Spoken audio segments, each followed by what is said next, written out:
Hello and welcome to another episode of Aurora Squadron Podcast, the podcast where we talk about the local Alaska metagame as well as the X-Wing game in general. I am William and I'm joined here with Brant. Hey. And Derek. Hello there. And why don't we go ahead and get right into this by talking about some of the results for the recent tournaments that we've had here. First one that we'll talk about is Tier 1, which was a 6-man tournament. And so first place there was a rebel list with Miranda Donnie, Sabine, Essege, and Wedge. That's actually not Sabine. That's Sabine as an upgrade on Miranda. What? Oh man, it's so big. It was a fat Miranda. It's just in the perfect place to look like its own ship. Man, that's what I get for looking at List Fortress. Just look for the plus sign.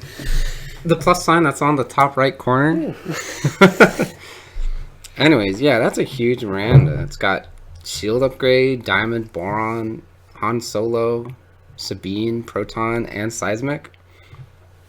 That's a Miranda that's shooting first and bombing you as much as possible.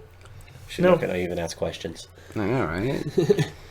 Honestly, I'm surprised that this doesn't have trajectory simulator with proton bombs and seismic charges. You can't. They don't have a slot for it. No Sensors. Yet. I just Come on, FFG. It's just weird to see so many bombs on something that doesn't have the ability to throw them. Yeah. It is a little weird, yes. I guess not everyone can be as well endowed as the Skurg. Also correct. It's pretty. I didn't get the opportunity to play against this list, but watching it was pretty fun. Miranda, just as a pilot, suffers from having trouble finding ships that price well and with what she has to be loaded with and still being efficient. Mm-hmm. And this is usually you see Miranda with the barrage rockets because that gives you the option of having like a 360-degree threat because you have bombs or turrets on the side and barrage rockets. Right. But diamond boron missiles are a pretty interesting choice, and they absolutely do harm swarms pretty bad. Yeah, they're really good, especially this is one of those interesting cases of where the metagame can directly affect what sort of upgrades get used, because diamond boron is like the choice right now for like making sure you can go up against tier swarms and deal as much damage as you can right up front before they just tear you down. Yeah, and the nice thing about the diamond boron missile is that you can do the damage without them having a chance to evade, so you can't use the calculators or anything, you can just deal damage. Well, I mean, it's a chance, but... Yeah, I get it.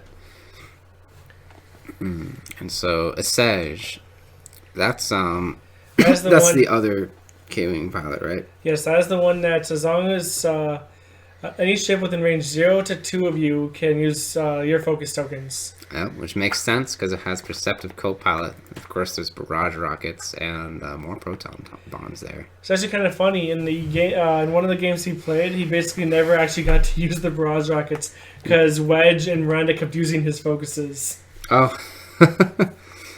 Well, at least you got 2 dice. You got 2 dice primary, yay. Nice. That's the really expensive... You're a really expensive A-Wing then. Really expensive battery for focuses. Correct. And then the list in second was... I've seen this list on streams a couple of times. Jendon, Sai, and Oikun. Mm-hmm. It's very much a shove itself in your face style of list. Yeah, for sure. It is kind of weird seeing a decimator with like only 1 upgrade. Well, value. Yeah. I mean, 2. It's a list you really don't want to joust.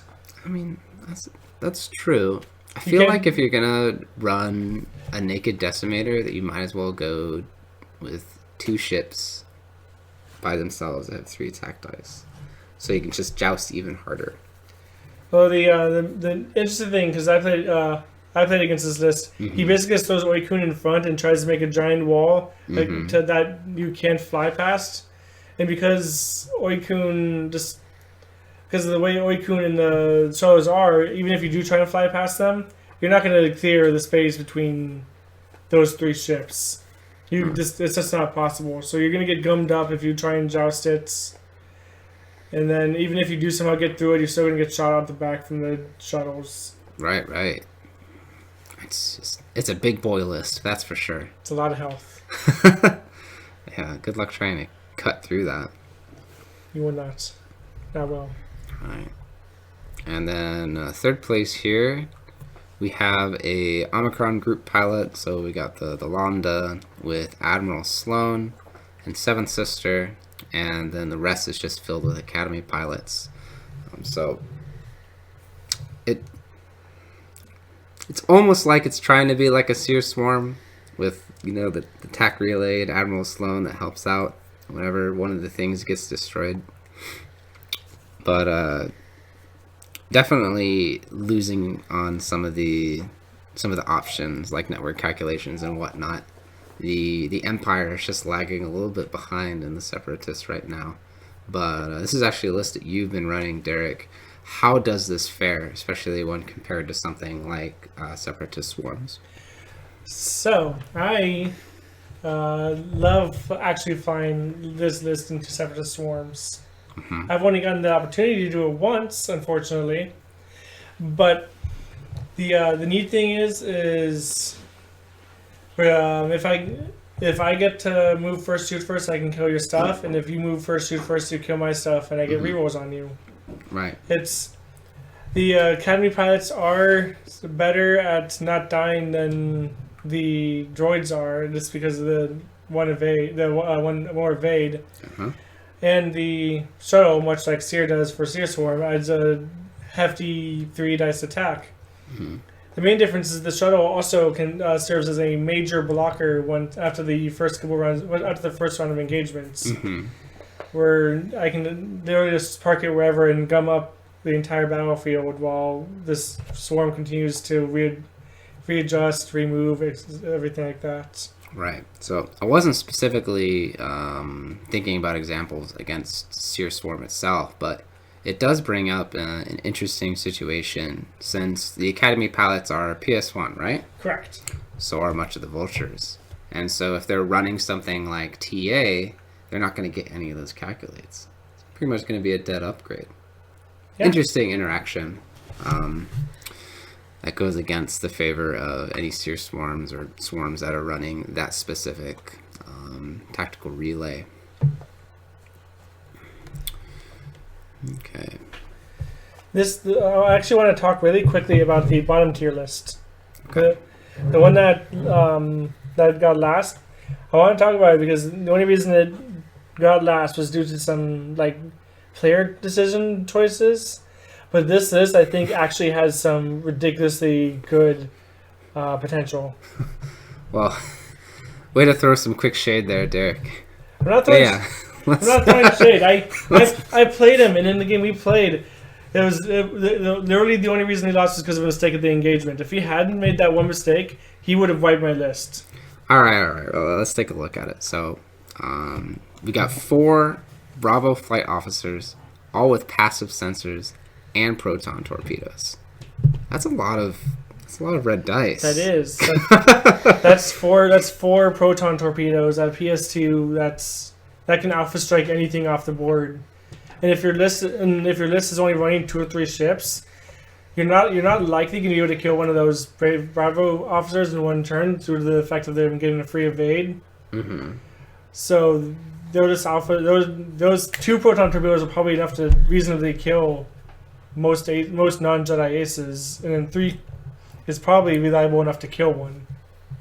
Yeah, that's pretty meaty. I'm surprised that those 3 together can fit at 50-ish points. They're exactly 50 points apiece. Wow. Yeah, has this been seen anywhere in streams or whatnot that you've been? I haven't seen this particular list, but I have seen Bravo Flight Officer passive sensor proton torps on streams. Okay. About how many do they usually run? 2. 2? I've seen the maximum of 2 so far. 2 in like Anakin or something? Yeah, 2 in Anakin or 2 in a Arc and a Torrent, so 2. Mm-hmm. Wow. Yeah. I definitely like to see that list on the table with a bit more practice. I'm really hoping he continues to bring it. Nice. Okay. So we'll move on to the next tournament here. This is the Bosco's Monthly. A bit larger than the last one at 9 people. So, first place here, we have the Omicron Group Pilot, again, with the Academy Pilot Swarm. So, this list, you made a couple of changes on here compared to last time. You have Admiral Sloan and then the new people, new upgrades, Minister Tua, and hull upgrade. So what is your thought behind this? So my thought behind that, the original thought behind Seventh Sister was to give me a passive modifier at all times, and if the opportunity arises, use her ability to give someone a checker or jam token. But when I played the first tournaments, I realized that it'd be better just to be able to reinforce as soon as I get hurt, and to have more health so I stay alive for longer. The Minister Tool allows me to do 2 actions, since I can, assuming I don't bump, which I will probably after the engagement, but anyways, if I don't bump, I can focus and then red reinforce. So I can stay alive for longer. Because the shuttle, in the original few playtests of the list, my shuttle, I kept using my shuttle as a fighting force and losing it early, and having to come back from it, from that loss. Would you say that the shuttle is the linchpin on the list? Like, if I were to go against the list, what would you be most afraid of if for the tactic that I chose to do against it? What tactic would I be afraid of? Mm-hmm. It's honestly hard to say. I played against aces who've gone immediately after the shuttle, and I completely tabled somebody who spent an ace going after the shuttle. So, well, ace lists are a little different. They don't have quite as much jousting power as something else like probably beef. Probably any list that features something that can throw bombs. Since I do keep a loose formation typically. I might have to change a little bit when I'm playing against Tirani because I've had to play against her a lot recently. But in general, bombs will force me to have to fly my list differently. Control, so ions, tractors can mess up my list pretty bad. It's not a reliable tactic to just go hard on the shuttle and hope you'll kill it immediately unless you're got a bunch of like proton torpedoes. Like say 4 of them. Yeah. With passive sensors. So, that's really the problem, is that if I get hit with some kind of AoE stuff, then my list is going to start to die really quickly, regardless of whether I give you stress or not. Gotcha. All right. And so we'll take a look here at second place. You've got Fen Rao with Crackshot, Tirani with Snapshot, and Tell Trivia with just a whole salad of different upgrades. Dengar, Contraband, Cybernetics, whole upgrade, Title, R5, Astromech. I have to think that Tell is the reason why the MOV is so high here. It had to have been that he threw Tell straight at the enemy, and then as soon as it died, just noped it out forever to save points. Yeah, I will say that that is a pretty interesting strategy, because you can just use it with abandon, and just like if it dies, I was like, well, it's probably close to time anyways. Might as well not give them the other half of the points. Yeah. And then Tirani does what she does. She attacks you as much as possible. She has Snapshot, so she can catch you. If she manages to get that rainbow and catches you in bullseye with Snapshot, you take damage regardless of what you roll. Although it is quite difficult for such a immovable ship to put itself in a position where it can make use of that. Recently, he changed it up just to cluster missiles, and it's been working out significantly better. Yeah. Snapshot, I feel like, as a whole, has been underperforming a little bit on the majority of ships. Like, there's alternatives. that Even are if, that are better priced. yeah, like for 7 points, even a lot of the ships that synergize with the upgrade just, they'd rather take something else or give that up to somewhere else in the list. For what it's worth, I think the only option where that isn't the case is Turf and Air. I think Snapshot actually legitimately saves Turf and Air as a pilot. Yeah, that's a little different because it opens up something that's totally different for him. It's not like it's a synergy, it's just a totally new way to move around the battlefield. That's true. Which means a lot. I mean, it's definitely helps a PS4 not feel bad when you only have 3 health. Yeah. For sure. And so for the next ship here, we have Luke with proton torpedoes and afterburners, Wedge with Predator, afterburners, and R2, and Braylon.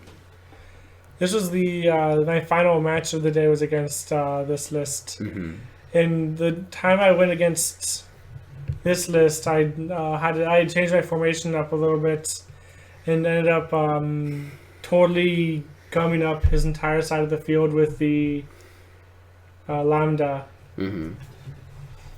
It was it definitely became really hard because he ended up killing the Lambda pretty early, but he had his backs turned to it all the TIE swarm. So Right. it's a pretty good list. I'm not certain. I don't know if I like afterburners that much on X-Wings. Yeah, I'm just not 100% sold on really loading up Luke and Wedge and not having a 4th ship. Like, Yeah. the Rebels are so efficient with their 3-die attack ships that it's just a hard sell for me. And they're not like the X-Wing chassis isn't like AC or maneuverable enough to really warrant wanting to like depend on them in a knife fight. So even Wedge I6, even if he's an ace by pilot skill, he doesn't fly like a typical ace, and you probably don't want to give the points that you would give one of those other aces. Yeah. You wouldn't put the same points that you'd put on Wedge that you would on Anakin. Mm-hmm. Although I will say, they get 3 Talons, right? Yeah. That and Afterburners together is pretty nice. You know? True. You know, having that many red maneuvers, along with Afterburners, I like it. That's one thing I like. It's a fun tool. Mm-hmm. It's a surprise tool that'll help us later. Okay. And so those were the top 3 that made it in this particular tournament. Were there any other lists that really stood out to you or that you feel like are interesting to talk about? I think it's interesting that that Darth Vader with 3 Inquisitors list, everyone had homing missiles. Yeah, that's an interesting choice. I don't know if I'd have the gall to bring something like that when so many swarms are around. I feel like you're better off just dumping fire control and homing and just grabbing clusters on everyone. Sure. Also, I mean, it has a lot of charges, and if you do it up against a swarm, it gives you an answer to it. I mean, like, Inquisitors have 3 attack dice anyways, right? No. No? Nope, they're 2 dice. 2 die. Are they the ones that get an extra? No, that's that's Vader. Vader. Vader gets an extra when he's locked onto someone. Well, I can kind of see it on them, but yeah, I think I'd rather just have cluster missiles or concussion or almost anything else. I say homing missiles are neat when you're up against ace lists, but are pretty much useless against swarm lists because they'll always take the 1 damage. For sure. Homing missiles, I feel like, is in a similar boat as Diamond Boron, where its usefulness is heavily dictated by what's popular at the moment. And although ace lists are good, its performance against other lists is so low that it's just too much of a risk to have like a whole bunch of them. Like maybe 1 ship can have a homing missiles if you're really afraid of aces, but having every single ship in the list have it is a little overkill. Also, I feel like if you're gonna give a missile to Vader, you give him the advanced proton missile, or whatever it's called. Yeah, he doesn't exactly need the Or help. proton rockets? Is that what it's called? Procket, that's it. Yeah, rockets. For sure. But he already does enough damage on his own, he probably doesn't need a missile. I know. He just needs... I'd rather have afterburners than homing missiles. Absolutely. Anyways, so those were all the local tournaments that we had this past month. We'll go ahead and move on to some of the Grand Championships. A lot of them. There was 5 Grand Championships that happened nationally. So we'll quickly go through, what got first, and maybe a list that we see that's really interesting. So the first tournament that we'll talk about here is the Brazilian Grand Championship. 109 people, extended format, really big turnout. Go Brazil. And so first place we have 6 techno-human bombers with prox mines and landing struts in all of them. That sounds hilarious to play. I mean, you just park on a rock, you just turn whatever direction you feel like, and you just shoot your bombs out the butt at them. I know.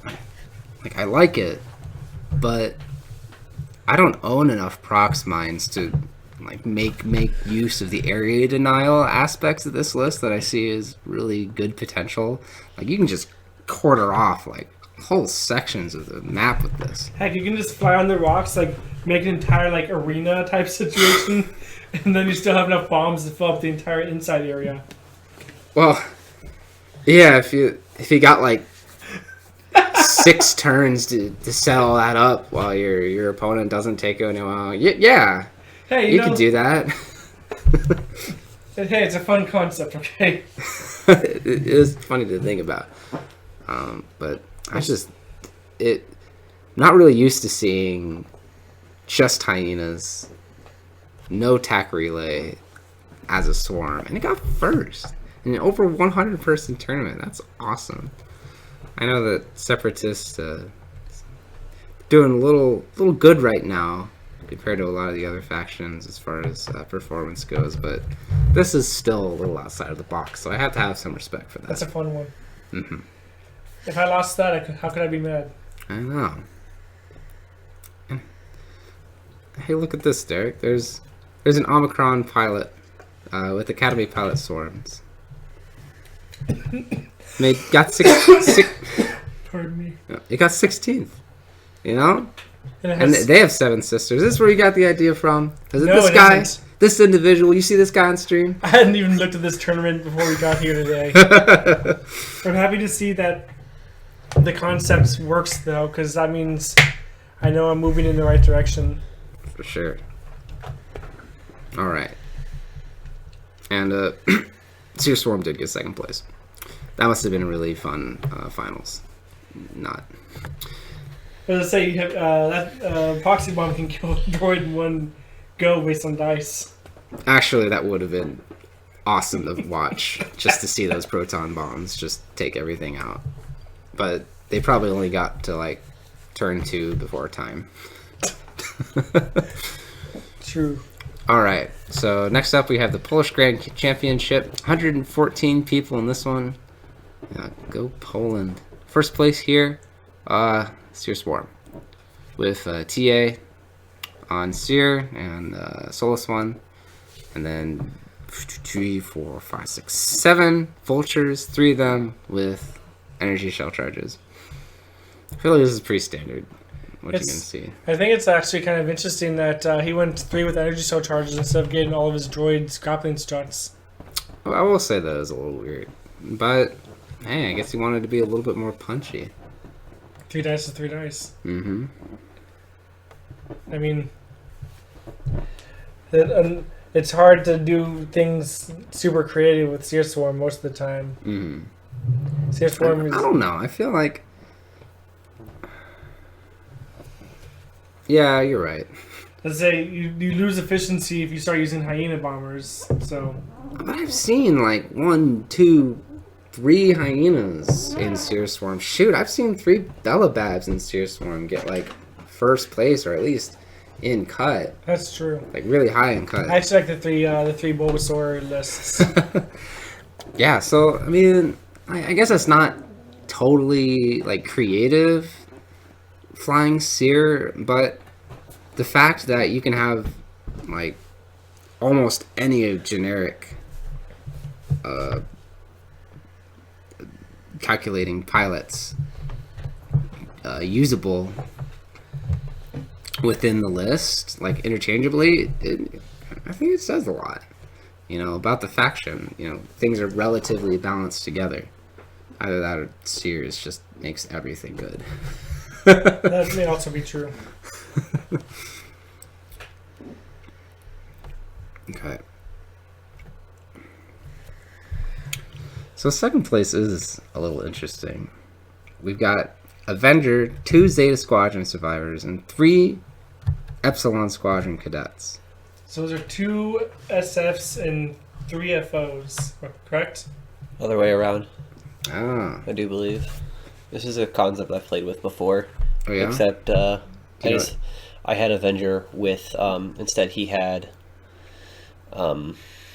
experts with him.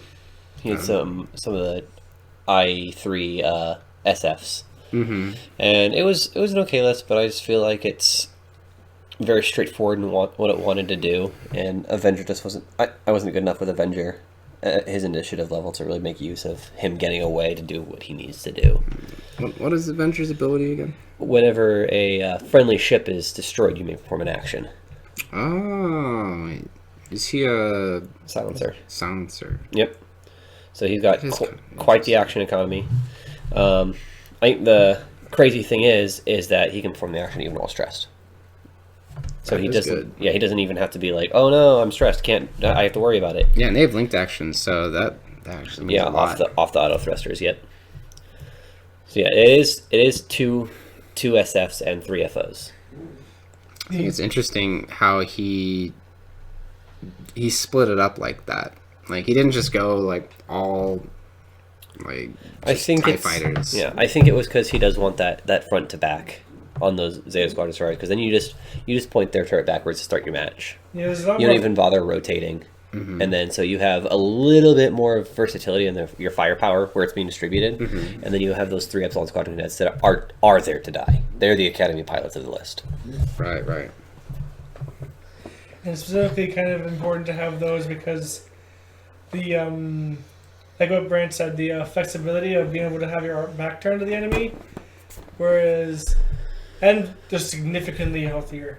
Yep, they get 2 more shields. They lose in agility though. Yeah, However, I feel like that balances out though. what I do think they have that puts them over the FOs here. They never need to do a red maneuver. They don't need to worry about turning around because they just keep it's 2 dice no matter what way they're facing because they don't have their title It's true. or It's true. gunner, basically a title. So they're just going front to back. They can fly and then they can just turn and come back around. They don't have to worry about sleeping. Yep. So they can always, Have their a actions. focus if they need to. Yep. That makes sense. Keep on target. Yeah, I'm just happy to see an FO list that isn't, cookie cutter get so high in a tournament. Tavison, Quick Draw, Kylo. Yeah, Just happy to see a first order list do really good. Right. Well, I mean, their performance has never really been in question too much. It's just their representation. They're actually bottom for performance right now. It is in question. I think though with the new interceptor that'll turn around though. We will see. Yeah, we will have to see with that. I'm hopeful, but I don't know if another interceptor class ship is what the FO needed. I mean, maybe. I still think they need a munitions carrier. That is beyond true. All right. So next up, we've got the Dutch Grand Championship. There's 82 players in this tournament, and first place. Oh, I'm utterly shocked. Yes, we've got Republic. I'm a little bit shocked. It's Plo Koon instead of Anakin. So Obi, Plo Koon, and Rick, but still 2 Jedi and Rick. Pretty standard for the Republic. And all with 3 gen. Yeah, that is... Save those points. No kidding. I'm just glad that regen will hopefully never get to the point where it was in first edition. So like it's manageable. Yep, I can only do it so many times. Mm-hmm. The only like frustrating part about playing against these kind of lists is like when you hit them 2 or 3 times and then they fly away and then you end up with 0 points because they regen. Yeah, I know. And they're both deltas, and so it takes a lot to chew through them because they've got those force tokens. Even if they do like red maneuvers, like it doesn't matter. They're still gonna be pretty beefy.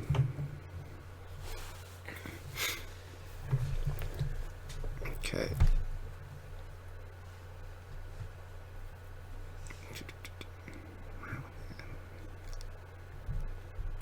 All right. So, second place we have a Separatist list. Yeah. I'm just looking at the list. It's like a variant of the triple Nantex lists that we've seen around sparingly. This one actually is 066, which I think is pretty interesting because I've never done too well with him, but I guess it worked out for this guy. It's got a Count Dooku for crew, and it's flying with 2 Hive Guards and SureTech, all within snare. It's really interesting. I'm happy to see more of the generic Nantex. Well, the lower generic. Yeah. I feel like the PS4 is pretty good. Yes, it is. Mm-hmm. I suppose when you're really just there to be a body and move around tractor tokens, like PS, like you can save a bit of points and go down, especially if it stirs variable point cost. I mean, once you tractor yourself, you basically become a mine. Well, I guess in a way you're like a hazard. Yeah, you're a field hazard. Right, and so it's kind of like Snapshot, where you're denying an area of the board. Like you're going to be moving first, and then your opponent's going to have all that time to have to react and avoid all of these things. Exactly. Mm-hmm.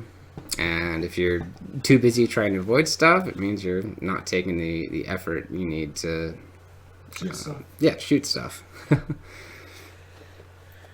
So yeah, I think it is really cool to see 066 do well, because I feel like the representation for that ship has just been Dooku and Maul.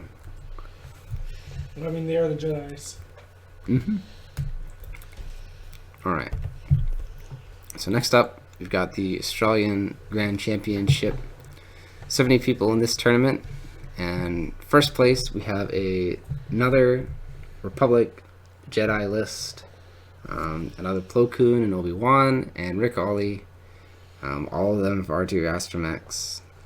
Both Obi-Wan and Plo Koon Delta 7B. So pretty much the same as the other list in that regard.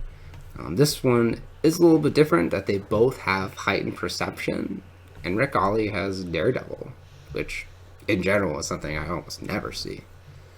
Most people don't value the red boost. Yeah, I mean, I get it. It's a lot of investment to something that could be that's gimmicky and may not even be that worth it. Right. But I feel like with how fast the ship is, and with the blues that it has, that I could see it working. You do a hard maneuver, and the next turn you just zip on out of there. Yeah, and the heightened perception gives your Giases there the ability to PS kill other 6s, or not other 6s, but PS 6s. Right. I mean, it's a pretty cheap upgrade, so Yeah, I kind of get it. it's pretty cheap, and having initiative over Vader is probably pretty neat. Mm-hmm. If you can somehow manage to kill him in one go. Yeah. Especially if the Vader is running something like passive sensors where it wants to, engage first to use those actions. It's like, well, nope, not here. Exactly. Those upgrades definitely would make a Vader not use that card. For sure. I don't know how much 3 dead points is worth. Other than 3 points. Right. It does mean you don't have to get the bid a lot of the time. And so second place here is another Seer Swarm. You got your cookie cutter Seer with TA and Soulless one. And then you got 1, 2, 3, 4, 5, 6, 7 Trade Federation drones. All of them grappling studs, and 2 of them with Discord missiles. And so it's just another variation of the flavor. I do love Discord missiles. If I flew CIS, I would use those all the time. Yeah, I think they're really cool. And I've seen plenty of lists that perform well with a variable and other Discord missiles. Like this one has 2. I've seen plenty that have 3, and not so many with just 1. But 3 is the max you can have, I think, right? correct. It's it's got 3 dots Semi-limited. for sure. I think it's just this tournament with like the others as well. It just goes to show how well Jedis and Seer Swarms are doing right now. Is that concerning? I mean, probably. Probably, I mean, because it's not just isolated to this one tournament. It's been the past few we've been looking at. It's been Seer Swarm and Jedis. It's a trend. Yep. So we're probably Even- going to see something happen January. Even at Worlds, the CIS began to see a massive increase in play comparatively. There's a ton of them. A ton of Seer Swarm. And I don't know, I feel like come January they're going to get hit both the lists in some way. Yep. I mean, Seer Swarm has to at this point. It's very clear by this point that there is a problem with that list archetype. Mm-hmm. It's either too price efficient, or I mean, I guess that's really has to be the issue, right? Is that it's just too efficient in price for what you get. Yeah. I feel like Seer himself is going to be the one to take the brunt of the hit. Possibly TA as well, but just yeah, it's quite obvious who the outlier is when it comes to Seer Swarm. Yeah, because it's this. Correct. It is named after him.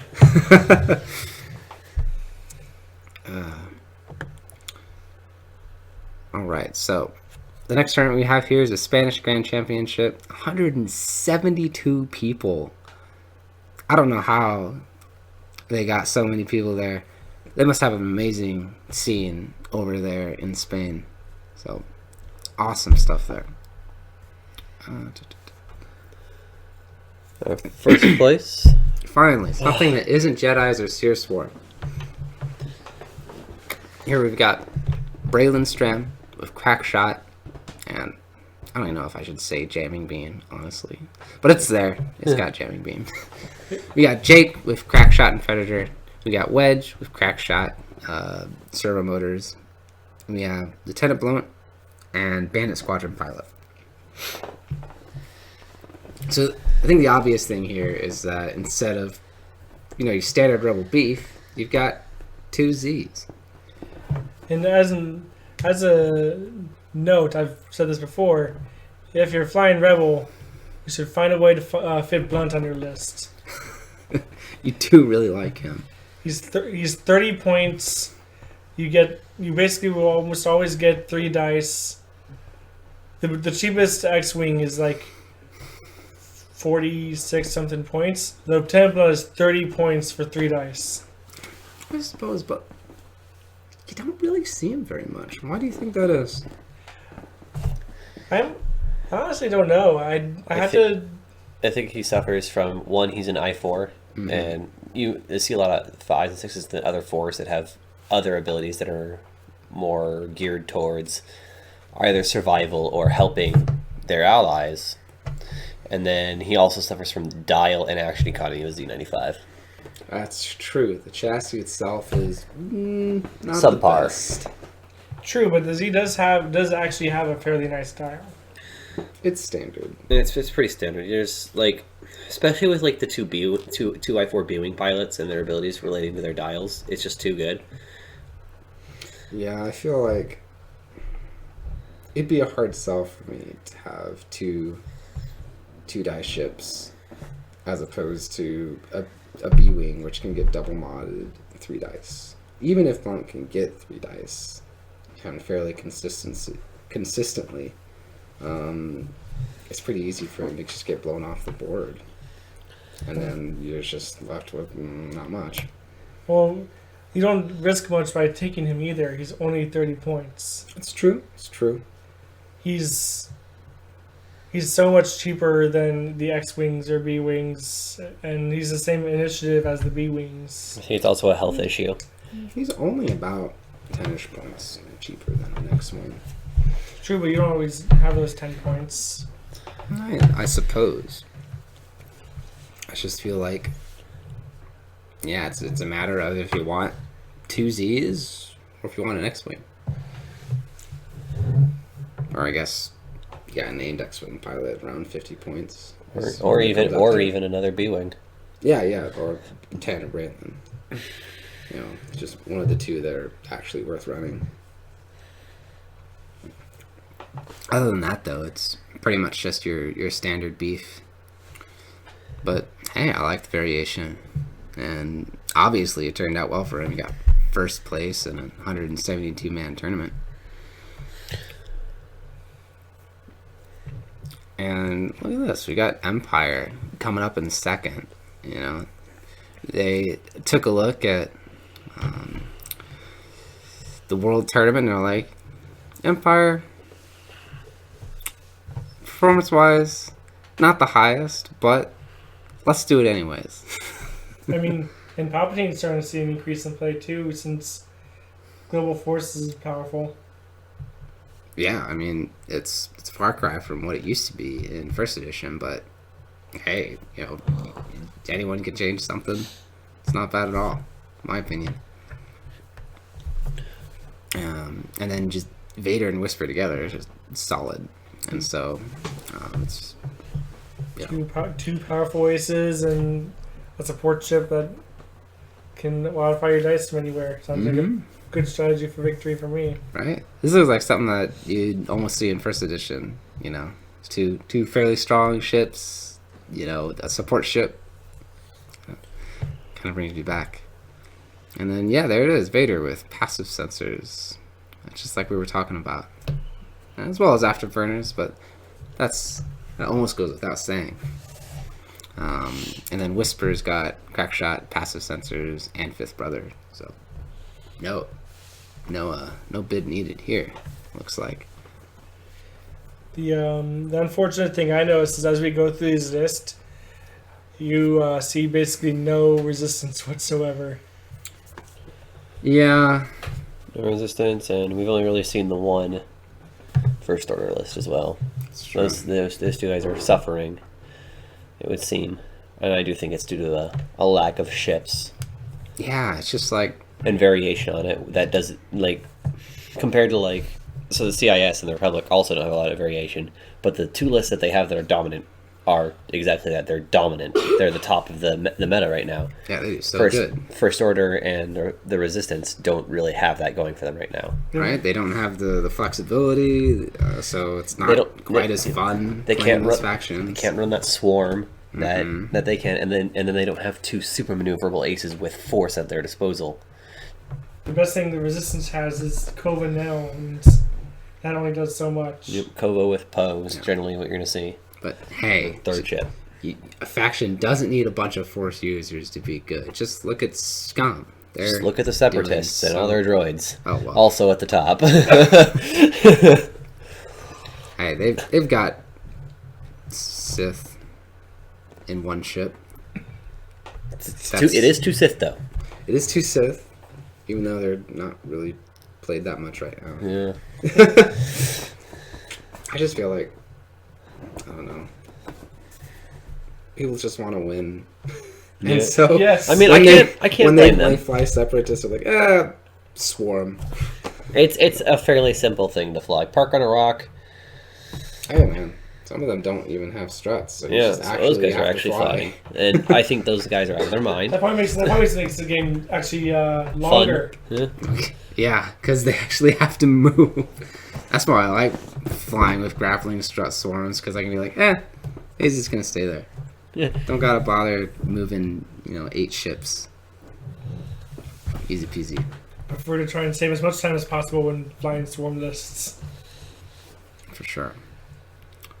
And I think that about wraps it up with the tournaments that have been going on for the past month. I think we have a little bit of time to just talk about the game in general. I believe this month we want to share our thoughts on the epic format. Epic. Brent has some thoughts. Yeah, not exactly my forte, but Brant's diving head first. Derek's going into it as well. I am all in on epic. Optimized Sloan Swarm is what we're talking here. Yeah, if we thought Sloan was good in the shuttle and normal. Oh boy. Slap her in Raider. Give yourself a decimator there with Death Troopers Vader and BT1, and you are throwing crits left and right on that decimator. Give yourself a wing with Hell Runner as your veteran. A wing of decimators. No, God. You can't afford that. That's terrifying. That would be hilarious. I want to see it. I want you to imagine a wing of Jump Masters. Those sound way worse than a wing of decimators. Hey, if you set them up on the right side of the map, I could see it working out. So for your wing, you're going to run Howl Runner as your veteran wing leader. And I like to give her afterburners so that she can reposition better with those ties. And then you're going to give Oh yeah, if you reposition with her, they all they go follow. with her, They right? get basically a free boost. That's And then pretty you give crazy. her 4 academy ties, and you give them Iden. Mm-hmm. So I personally like giving them targeting computers so they can take target locks. Somebody else we've kind of been throwing lists back and forth on this. Luke, not that one. His variation drops all his targeting computers, and he kind of beefs up his Sword Raider count. a bit more. Oh, No, because I'm still running the 6 with the Howl Runner Iden and 4, and he's also running that. But that's it's I think a difference in opinion, because I do like target locks, Right. But I can see the value of not having to think about, should I target lock or should I focus? But it's a really optimized Sloan Swarm, especially when you consider that the Raider gets the Instigator title. That when when you perform an attack, that if they have orange or red token, you can reroll dice. Yeah, which Yep. totally synergizes with Sloan. Which is also really great considering if you got them in your bullseye. So the Raiders' ship ability Wait, is the Raiders bullseye? the Raiders' bullseye. So the Raiders' bullseye, The huge ship's bullseye. epic ship's bullseye. Okay. If you catch them in your bullseye by some godforsaken miracle, you get an extra attack dice. Oh, that's pretty cool. And it's already a 4 attack dice ship. Can that count at range 1? Yep, so you can roll your 6 dice right there. Well, if you got within range 1 bullseye of a huge ship, I think you probably deserve it. You probably deserve it. I wish I had enough to run this. You and I are talking about this because you're the CIS player. Just fly the Sea Rock Cruiser for the Separatists. Just give it the TA. And then you can fit 2 wings of 6 for the Vultures and a wing of, I think it was 6 Hyenas as well. Yep. Who needs Seer? No one. Yeah, No one needs Seer for that. But you just utterly... Well, I think it did fit Seer, though. It might have. I will double check for I think you. it does fit Seer. We put this together. Yep, Captain Seer is in here. Yeah, he's just, don't fly him into anyone. Yep, and he only has Soulless 1. So all he has is title. And then you don't have enough room for struts. But that's, of course not. who That'd cares? be like 20 points or Yeah, something. it's what, 1 point each. There you go. It's 24 points. 18. 18. Math is hard. It's hard. But my God, that is. It sounds hilarious, and And it's not as time consuming as actually flying a swarm like that because you got the wing tools. yeah, thank goodness. Like- I think the wing is some of the best idea that they could have introduced in the format. It is. It not only makes it go a lot faster, but it's interesting and it opens up new strategies. And I think that's just perfect for the format. I love flying X-wings with my wing leader's wings closed and everyone else is open, so that only one person. So, that they can boost. So one person can boost. That is pretty awesome. I like that. And one thing I do wish about the Empire, unfortunately, is so you got your veteran wing leader that can go to anyone. However, the Empire and First Order get specific special cards that are 4 points each instead of the standard 2. That the Empire's is Agent of the Empire, which is specifically for the X1 or the V1. And what that does is that allows it to be the X1 or the V1, but their wing can actually be just normal TIE fighters instead. Right, because normally the wing has to be the exact same shape, Yep. right? So you can, throw Vader and then you just have a bunch of TIEs in there to, like, absorb all those hits for him. So he's just running around doing his thing. They're just letting you literally take a meta list and put it on the map. Yep. And it's like, hey, that looks pretty good. Let's let him have it there. Yeah. And then for the First Order, they get that as well, Special Force Elite. It's only for the Silencer or a First Order fighter, not the Special Forces, actually. The First Order fighter, what is that? That's just the TIE FO. Oh. Yep, that's their standard. First Order TIE fighter. Yes, the okay. First Order fighter, yeah. I was like, I don't remember the fighter. So when I first discovered that card on the Launch Bay Next app, I was confused because some of my ships could get it, some of my didn't. I had to look at the card. But the first thing that raced through my mind when I saw that was putting 5 TIE fighters with Countess Riyadh. And I wish it was a thing. I don't. Oh. White K-turning TIE fighters. Yeah, no thanks. I think we're okay with it. Also, I would like to see that with Avenger, though. That'd be pretty interesting. Yep, Avenger can, have his wing destroyed around him. He's getting actions. They're all following him if he's boosting or barrel rolling. Yeah. he's throwing the damage you give onto him onto his other ships. Yep. I kind of like that, too, because it makes sense in the movies as well. Like, Yep. like when you see him in the movie, the Silencer, he's got his entourage of his TIE Yep. fighters. And what specifically the First Order, the wing has to be can consist of either FOs, just normal TIE fighters for the First Order, or SFs. So you could have generic SFs. literally anything except an Upsilon. or another, or silencers. You cannot have silencers because it specifically states But that then you type can of just Come have card. on, you can just have the silencers. normal Yeah, wing, the veteran right? wing leader. But I'm saying if you're And you running can that, save points by just having the normal wing upgrade. yep, you save 2 points. Yeah.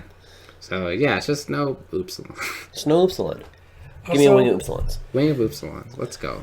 That- Can you the bat actually wing have wing. a wing of large ships? Nope, No. small only. Small only, Oh, unfortunately. that's a shame. Maybe in the future they'll just do mediums and larges.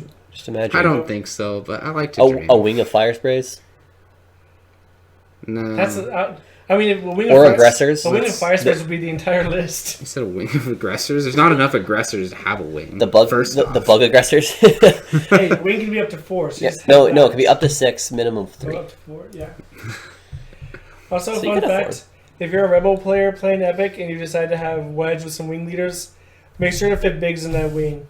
Yep, you Oh, spread all the Put, damage. put Biggs in that wing. Put it right in the very back, so he's range 1 of everybody. It'll take a long time to actually kill anybody. Wait, wouldn't he be range 1 of everyone no matter what? You're probably right, but I like him in the back. Sure. Something I noticed from when we were playing around with Epic a little while, going back to Lieutenant Blunt, you're at that point you're guaranteeing your 3 dice at range 1 because you have your wingman next to you and behind you. I did have a really fun time with my wing of Z's last week. Yep, Wing Aziz, that Gozanti was a sad Gozanti. It was. Hey, he did one over a Z and kill it. I True. ran it over, By going a 4 speed, there is no surviving. but he did also take 3 range 1 dice for 3 Z95s and a couple. And my epic ship, the Thunderstrike. Yeah. Thunderstrike for life. Yeah, if we thought Swarm was doing really good in the normal game, well, Epic. Seer, Swarm, and Epic. Yeah. It's a game. It's a little vomit inducing to even think about. I haven't seen it hit the board because no one in Alaska owns that many. Brian might. Oh no, I think he might have gotten rid of some. Nope, he says they're lying around. Oh well. Maybe we can all pool together and let William fly an Epic. Well, I'm sure if I got just the borrowed stuff. That's what I'm saying. That's what I'm saying. We all pool, let you borrow it all. Sorry, I don't want to see Rock. No, we'll just borrow that from Brian, and then I'll throw you five of my vultures, and Sounds that's And then he can make Luke's life a nightmare. yes. Goodness. Yeah, I feel like it's really interesting because we haven't really seen any sort of metagame develop for Epic right now. I'm really curious to see what sort of non-obvious stuff is going to be really strong because, I mean, obviously, like, swarms are going to be big. All of the, AoE field affecting abilities like tack relays and whatnot, those are all going to be super big. One that was pointed out or used actually in our skirmish last Tuesday, as we were kind of playing around with Epic, seeing how it felt. The Rebellion getting Nien Nub on their Tanteen. Right, the huge ship. Yep. So it's banks. It can infinitely stop bank because they become white. So it can just stop, but it rotates. It can rotate. It can just rotate. It can just rotate Yep, around. Without stressing. That's hilarious. So it can just stay there. It can swing its butt into you. I would be very cautious because it's super easy to get that butt off the board. Yeah. Oh well. 'Cause Not. it's swinging it Yeah. around. Don't start parallel to the edge of the board. You will die the first time you try to turn. I mean, You'll swing your butt out. Epic ships are fairly immobile, anyways. I don't really see the. I mean, it's okay. Like, is that so crazy? No, I don't think It's just hilarious. It is hilarious, And I I'm think glad that it's I think it's pretty good. I don't think it's like, oh my gosh, yeah, like breaking. change the whole thing. Yeah. Nien might be an auto include on most Rebel Epic ships, but Just for the option, at the very Yeah. least. Yep, option, and he's not that pricey, is he? no 5 points. 5 points. That's not that pricey, especially when that's only 1/100th of your cost. Yeah. 100th of an army for Nien, I'll take it. Yeah, it's definitely going to be a lot of the crews having those interesting interactions with the Epic ships. Anything that doesn't have some sort of like ship size requirement will probably be pretty cool to have. Like freaking IG-88D On the Epic on, ship. on the Epic ship. My God. It's just because they can have any number of bonus attacks, right? Yeah, as long as they have like a card to say it that says performance bonus attack, and you have the energy for it. As long as they have the attack for it, yep. Yeah, or you can just have A and pass it a whole bunch of calculate tokens. Yep. It also works. Just imagine if you could get those IGs with the separatists. Yeah, let's just be glad that they can. It's fun to think, though. Yeah, maybe in the next faction cross tournament. Oh, yeah, those are always fun. Okay, well. Yeah. I think this about wraps it up for this month's podcast. We'll have links down below for all of the tournaments that we talked about today. And next month will be January. It's going to be a big month. Maybe we'll talk about some of our predictions for point adjustments if FFG doesn't jump the gun and release stuff early. Probably won't do that though. No, they'll probably release. Oh, there's going to be a delay, right? We're delaying the shipment of the point cost update, but only to Brazil. Jesus. Yeah. All right. Well, you guys have a good one. We'll see you next time.